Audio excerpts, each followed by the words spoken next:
ప్రజలు రామ్ ప్రసాద్ బిస్మిల్లా అష్ఫాకుల్లా ఖాన్లను ఆదర్శంగా తీసుకుని మత సామరస్యాన్ని చాటాలని ఆల్ ఇండియా తంజీమ్ ఏ ఇన్సాఫ్ ఆంధ్రప్రదేశ్ రాష్ట్ర ఉప కార్యదర్శి షేక్ జమాలుల్లా పిలుపునిచ్చారు. గురువారం గూడూరు సిపిఐ కార్యాలయం ప్రాంగణంలో స్వాతంత్ర సమరయోధులు అమరవీరులు రామ్ ప్రసాద్ బిస్మిల్ అష్ఫాకుల్లా ఖాన్లను వర్ధంతి సందర్భంగా జాతీయ సమైక్యతా దినోత్సవాన్ని ఘనంగా నిర్వహించారు. అమరవీరుల చిత్రపటాలకు పూలతో నివాళులర్పించారు. ఈ సందర్భంగా ఆయన మాట్లాడుతూ భారతదేశ స్వాతంత్ర సంగ్రామంలో ఉరికంబం ముద్దాడిన తొలి భారతీయుడు, తొలి ముస్లిం అష్ఫాకుల్లా ఖాన్ అని ఆయన తెలిపారు. ఈ కార్యక్రమంలో సిపిఐ పట్టణ కార్యదర్శి షేక్ కాలేషా, నెల్లూరు జిల్లా వ్యవసాయ కార్మిక సంఘం జిల్లా కార్యదర్శి ఎన్ రమణయ్య, ఏఐటియుసి గూడూరు నియోజకవర్గ అధ్యక్ష కార్యదర్శులు ఎంబేటి చంద్రయ్య, కె నారాయణ, బీకేఎంయు నియోజకవర్గ కార్యదర్శి ఎన్ శ్రీనివాసమూర్తి, సిపిఐ నాయకులు మస్తానయ్య, సీతా భాస్కర్, వెంకటయ్య, అంకయ్య తదితరులు పాల్గొన్నారు. ఆయన కార్యక్రమం ఆయన ఐడియా ప్రకారం సీతా భాస్కర్ అన్న ఒక్కరు పక్క నుండి అది కనపడాలి. రైట్.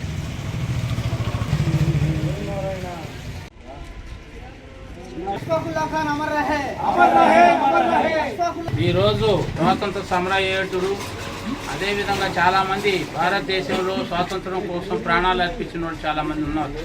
వాళ్ళందరికన్నా ఈయన మిన్నా అన్నదాని కారణాలు కూడా ఇప్పుడే చెప్పినట్టు ఆయన మొట్టమొదటిగా భారతదేశంలో ఆయనే ఉరికమ్మం ఎక్కడం అనేది చాలా ఇదైన విషయం.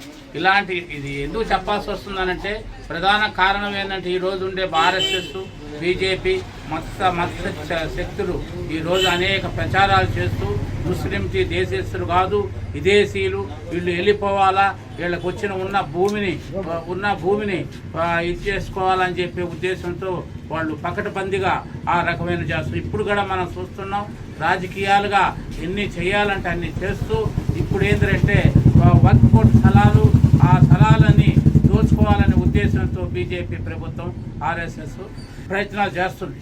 కాబట్టి ఇలాంటి ఎన్ని కూడా సాధ్యపడవని చెప్పి ఇటీవల కడపలో జరిగిన పెద్ద బహిరంగ సభలో 7 లక్షల మంది జనం పాల్గొన్న సభలో చెప్పడం జరిగింది. మతాలు కాకుండా ప్రజల్ని పాలించాలే కానీ ఎడదీసి పాలించమని చెప్పే ఉద్దేశాలతో ఉండకూడదని చెప్పేదాంతో ఈరోజు సిపిఐ కమ్యూనిస్ట్ పార్టీ తరఫున మేము డిమాండ్ చేస్తున్నాం. అదేవిధంగా ఆయన స్వాతంత్రాన్ని, ఆయన ఉరిని ఎన్ని కూడా పాఠ పుస్తకాల్లో చేర్చి ఉండేటి అన్ని కూడా ఈరోజు తీసేసి ఈరోజు ఆ బీజేపీ ప్రభుత్వం వచ్చిన తర్వాత పాఠాలన్నీ రద్దు చేస్తూ ఉంది.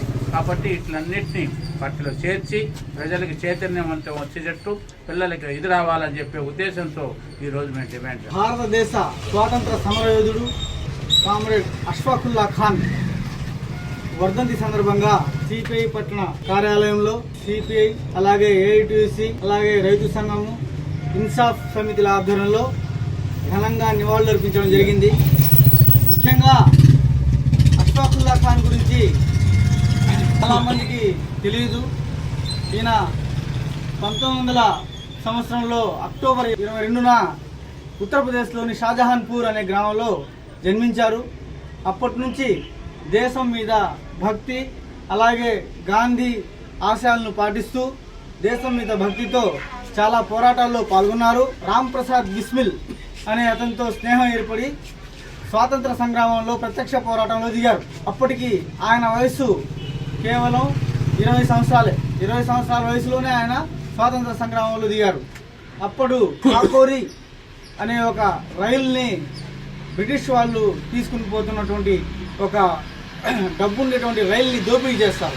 ఎందుకంటే స్వాతంత్ర సంగ్రామంలో తుపాకులు కావాలి, మనుషులు కావాలి, చాలా కావాలి. కాబట్టి డబ్బు ఉంటేనే ఇవన్నీ సాధ్యమవుతుందని చెప్పేసి ఫస్ట్ వాళ్ళు కాకోరి ఉద్యమంలో రామ్ ప్రసాద్ బిస్మిల్, చంద్రశేఖర్ ఆజాద్, అష్ఫాకుల్లా ఖాను, రోషన్ అలాంటి వాళ్ళు ఒక 10-15 మంది చేరి దాన్ని కొల్లగొట్టి ఆ ధనాన్ని తీసుకుని వెళ్తారు. సరిగ్గా వారం రోజుల్లోనే మళ్ళీ బ్రిటిష్ వాళ్ళు అష్ఫాకుల్లా ఖాన్ని పట్టుకుంటారు.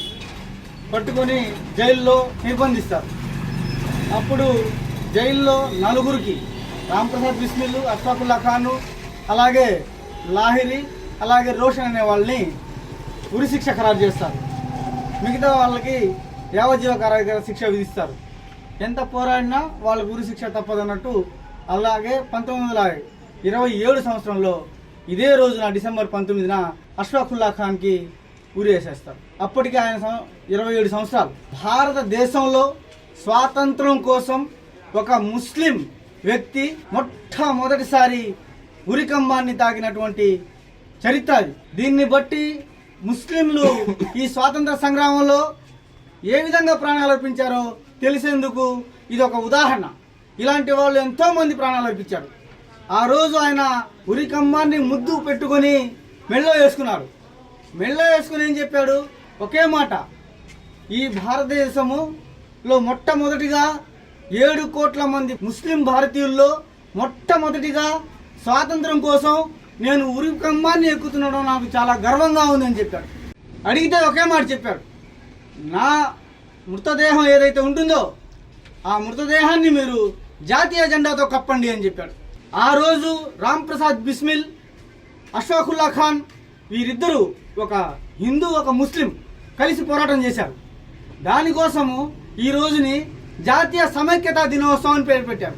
జిల్లాలో కానీ దేశంలో కానీ రాష్ట్రంలో కానీ ఎక్కడ కూడా జాతీయ సమైక్యతా దినోత్సవాలు జరుపుకునే పరిస్థితి లేదు. కేవలం వీళ్ళు చేసిన సాహసాలు, వీళ్ళు చేసిన త్యాగాలు పాఠ్యాంశాల్లో కూడా లేవు. మా యొక్క డిమాండ్ ఏంటంటే దేశం కోసం ప్రాణాలు అర్పించినటువంటి ఇటువంటి వ్యక్తుల జీవిత విశేషాలను పాఠ్యాంశాల్లో చేర్చాలి. వీరిని చూసైనా ఈ మతోన్మాద పార్టీలు అలాగే పాలకులు సమైక్యతావాదాన్ని ముందుకు తీసుకుని రావాలి. వీరిని చూసైనా ఇప్పుడు జరుగుతున్నటువంటి మైనారిటీల మీద దాడుల్ని ఆపాలి. చాలా ప్రతిరోజు దాడులు ఎక్కువైపోతున్నాయి. వీళ్ళని ఆదర్శంగా తీసుకోండి అని చెప్పేసి ఇన్సాఫ్ సమితి ద్వారా కేంద్ర పాలకుల్ని మేము కోరుకుంటున్నాం.